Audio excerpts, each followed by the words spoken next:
This is a video on Einstein's theory of relativity and what I believe is the best way of explaining it. I'll be breaking everything down to the most skeletal level of explanation. So we first have to dive into Einstein's postulates. What are postulates? So in any scientific theory or mathematical system, you need postulates to create one. So let's say you want to create a theory. The postulate is like the ingredients, right, to create it. It's like the ingredients for cooking a dish or baking a cake. You can't bake the cake without the ingredients. And so it's the same thing, right? So what a postulate is it's a statement that is agreed by everyone to be correct. And it's the basis for a theoretical framework. But postulates are usually impossible to prove. But you use postulates to, since it's a statement, you use those statements to derive more complicated statements. And derive meaning by use these statements to prove more complicated statements, but you can't use the statements to prove themselves, right? So you need statements to prove things. You can't just prove something out of nothing. And so that's pretty much the basis of what a postulate is.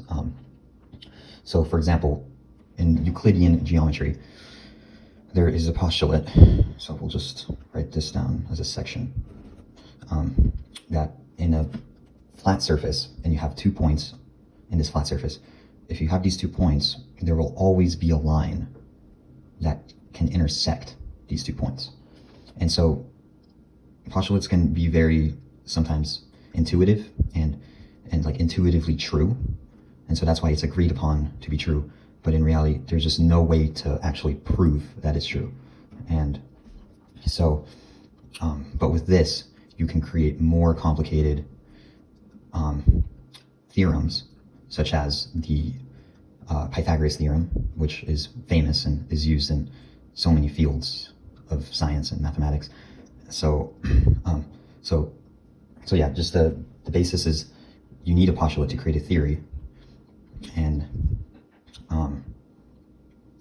they're impossible to prove.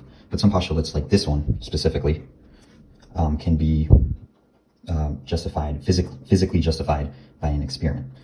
So let's go into Einstein's postulates. And so his first postulate is the laws of physics have the same form in all inertial reference frames.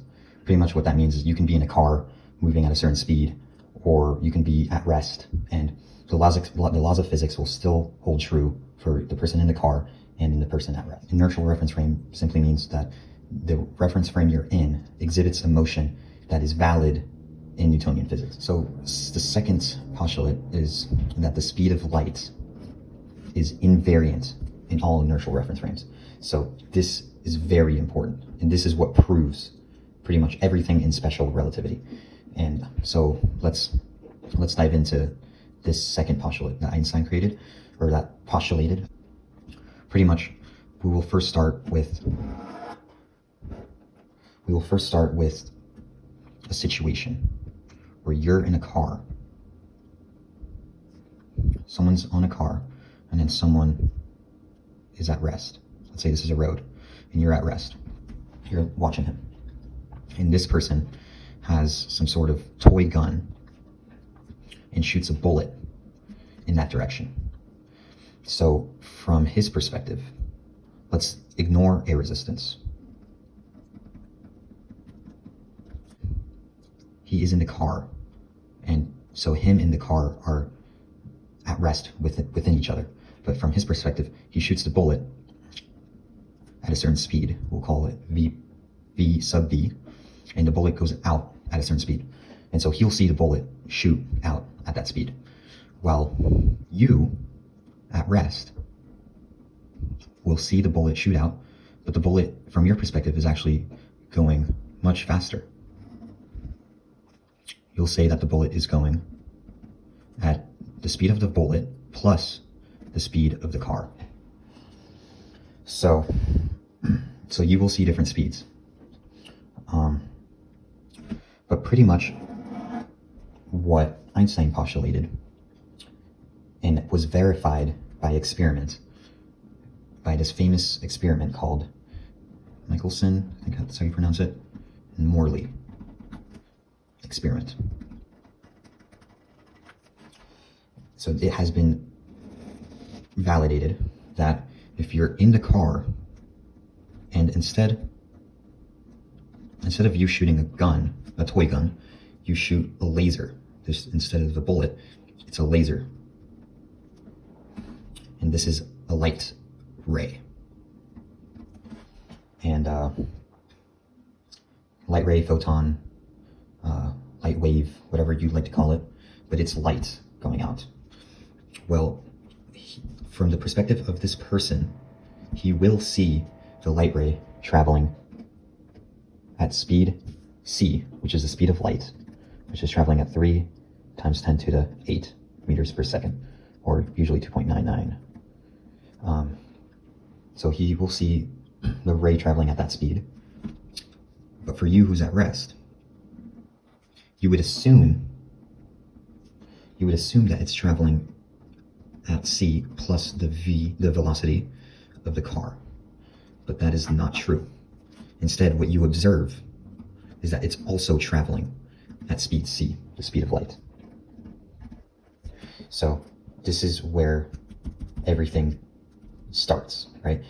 Because, and it's mind-boggling. It's truly mind-boggling, because you're like, what? How can you see the same speed as him, and he's the one traveling faster in that same direction? How do you see the same speed, right? Like, how is that possible? Like, what if this car is traveling himself at like 1/2 the speed of light? Why shouldn't it be that you're seeing the light ray propagate at 3/2 the speed of light, since you're adding up the 1 plus the 1/2 speed of light? No, that is not true. You will just see the speed of light. And so this is where weird things happen as a consequence. This is where we will start with time dilation. This is one of the 3 say like statements that are from Einstein's Special Relativity. So this is Special Relativity, and the first one is time dilation. So pretty much we will conduct an experiment. And so that experiment, what we're going to do is, let's just say there's a spaceship. So there's a spaceship traveling, and it's whizzing past Earth, right? We'll have Earth right here. So this is Earth, and this is a spaceship. And let's just say there is some sort of light detector above the spaceship, but it's somehow connected to the spaceship. So it's connected. So it's also traveling at high speeds with the spaceship. So they're both traveling at the same speed because they're connected. And so let's just say there's a person on the spaceship that is observing something, and there's also a person on Earth that's going to observe something. And so what is the experiment? So pretty much, let's just say the person on the spaceship has some sort of laser beam, same laser beam, and let's say he shoots that laser beam. Let's say the laser beam's like right here, and he shoots it onto the detector, right? So, and then he's gonna try to figure out how long it took to reach the detector. What was the time? And then now this observer is also going to try to question, what is the time it took for the light ray to reach this detector? So this is the basis of the experiment. So we know that for him on Earth, this person on Earth, he's gonna see the speed of the light ray travel at c, speed of light. Also, this person is gonna see the speed of the light ray travel at c, the speed of light. This is because of this first postulate. So let's first figure out, what will the guy on the spaceship see? So this is the first reference frame, is the guy on the spaceship.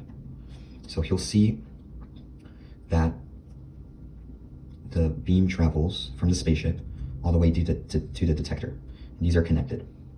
The detector and the spaceship are connected, and all of it is traveling. So he sees the light ray travel to the detector. For simplicity, we're going to say that the speed of light is 1 meter per second. So the speed of which light propagates is 1 meter, it propagates 1 meter every second. And so let's say this is about 3 meters away from the spaceship. The detector and the spaceship are 3 meters apart, so this connector is 3 meters long. So what does he see? How long does it take for the laser to reach the detector? So we can figure that out. So velocity equals distance over time. So the speed equals the distance covered over a certain amount of time, right? And so if something traveled 3 meters in 1 second, then it's traveling at 3 meters per second. And so we know the distance that the light ray needed to cover, and we also know the speed. So we can arrange this formula to figure out the time. The time it takes for the light ray to reach is 3 is the distance divided by the speed. But we're going to ignore this for a little bit. We're just going to focus on this equation right here. So for his reference frame, let's go all the way down here. For his reference frame, he sees the light ray is traveling at c, right? And so for his reference frame, he has, and the light ray is traveling 1 meter per second, which equals, since it's 3 meters, he's traveling up 3 meters for a certain amount of seconds, right? So this will be t, but we're going to leave it blank, because now we're going to go to the observer on Earth. So this is Earth. This is a guy right here, and then this is the spaceship. And sorry, that was my cat. So so this is the spaceship, but it's traveling at a high speed. So for his perspective, he's not going to see the light ray go straight up. He's not going to see the light ray go straight up, because this is moving. So at one instance, the light ray will be shot out from the spaceship, but once it reaches the detector, the spaceship and the detector would have already moved a certain amount. So once it reaches the detector, it would have moved this much. So this is when it hits the detector. So its distance is not a straight line. The distance of which the light goes from the spaceship to the detector is an angled line. It's not a straight line anymore for this guy's frame of reference. For this guy, he just sees it as a straight line because everything is moving with respect to him. Well, everything is in the same reference frame. So, but for this guy, one instance will be the light ray gets shot out. The next instance, the spaceship would have already moved a bit. So light ray reached here. Hopefully this makes sense. So this is the first instance, this is the second. So this distance, mathematically, because we already know this is already 3 meters, but this distance right here to where the light ray hits is another added distance. So this travels a lot, this travels more distance than this. The light ray in his frame of reference travels more distance than the light ray in his frame of reference. So let's just say it travels 5 meters for the person on Earth. It travels 5 meters. And so let's go back to this equation. So speed of light is 1 meter per second. For his reference frame, it's 5 meters. The problem is that they both see the same speed of light. They both see 1 meters per second. This is crucial because that means that this ratio has to equal to 1 as well as this ratio has to equal to 1, or else it's mathematically fallacious. Like this has to equal to 1 for each other to experience the same speed of light. So pretty much the only way to do this is he experiences in the same event. He experiences, the guy on the spaceship experiences 3 seconds go by for this event, for the light to reach from the spaceship to the detector, while the guy on Earth experiences 5 seconds. That's the only way for everything to equal to 1. And this is crazy, because what that means is that when the guy on the spaceship experiences 3 seconds in time, the guy on Earth experiences 5 seconds. So the guy on the spaceship is experiencing his clock tick slower than the guy on Earth. His clock is ticking slower. And so that is the whole basis of time dilation. It's all about adjusting the ratios, the time ratios, to equal the same speed of light.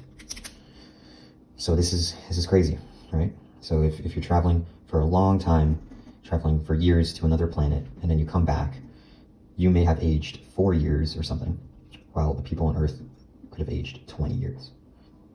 And so So the next statement from special relativity is length contraction.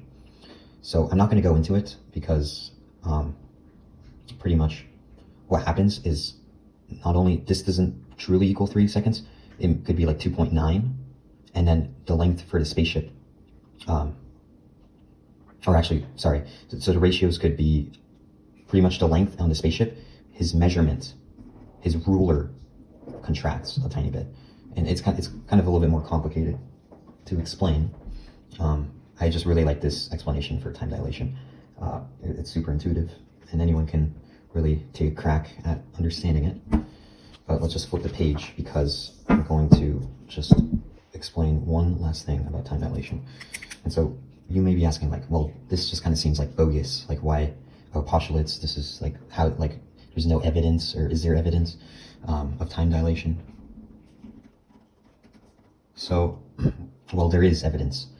There has been evidence observed here on Earth of time dilation, length contraction, and simultaneity, which is another statement from special relativity. So there are particles in space. Here on Earth, we're here on Earth, and there are particles in space, called cosmic particles, that sometimes interact with our atmosphere. They interact, and they have a lot of energy. So when they interact, these particles break down.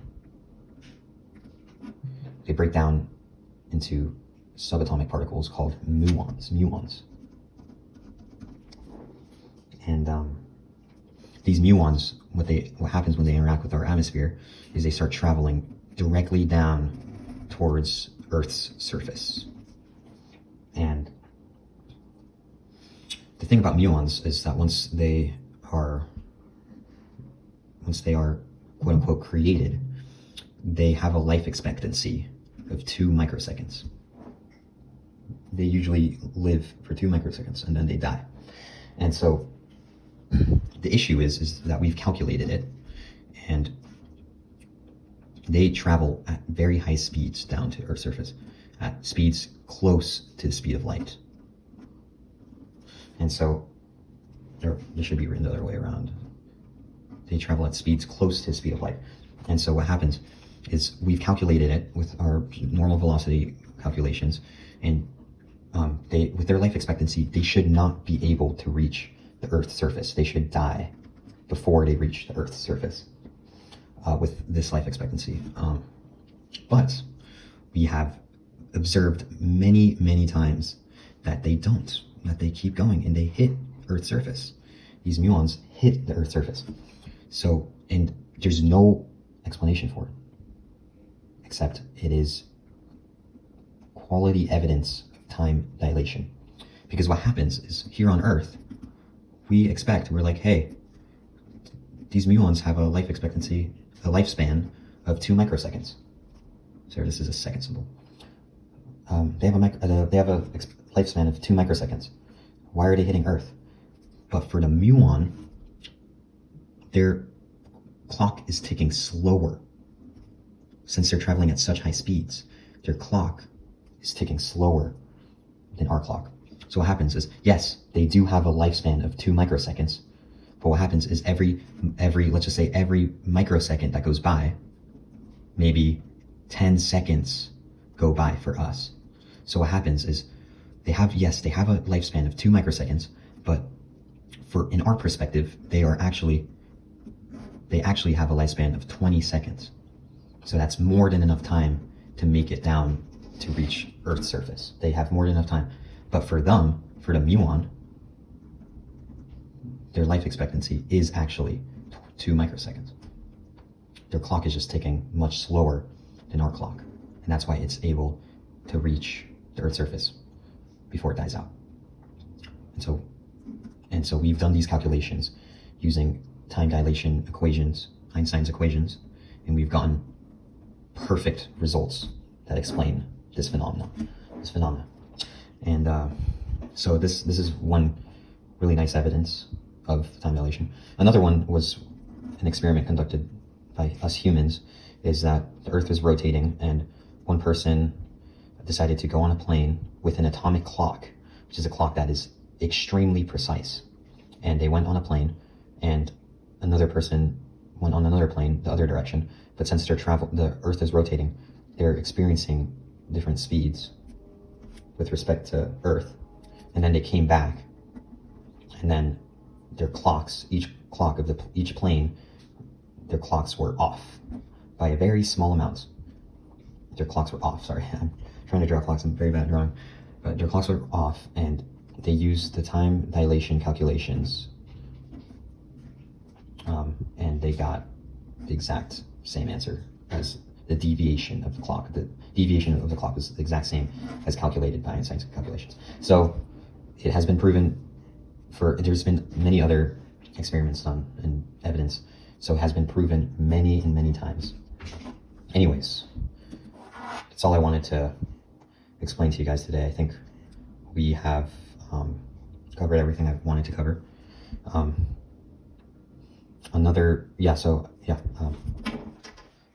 Thank you.